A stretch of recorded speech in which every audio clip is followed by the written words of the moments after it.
I wanted to take a moment and talk about my workbench. So workbenches are, we beat the crap out of them. Usually there's like a MDF top and, we cut into it and we break it and, it happens all the time. People are like, oh, if I destroy it, it's no big deal, I'll just replace the top.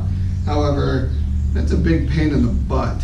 So replacing the top on a workbench can be quite time consuming, and so a lot of people just don't end up doing it. They end up having big gouges and drill holes and all sorts of stuff in it. And I'm starting to get holes and cuts and glue stains and all sorts of other things. But what sets my bench apart from pretty much any bench I've ever seen is that mine is topless. You can actually take the top off and change it out with different ones. And so this makes it really easy. I'm planning on putting T-track in some of them. I'm planning on putting dog holes and hold downs and clamps and all sorts of other things.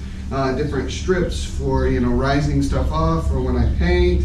I can put, a variety of different, tops down here, so they can do, a variety of different things. And the great thing is that it's pretty much modular. I can move this one over there and this one over there and so on and so forth. I can do all sorts of stuff. It definitely is a very interesting workbench. I have my dust collection attached down there.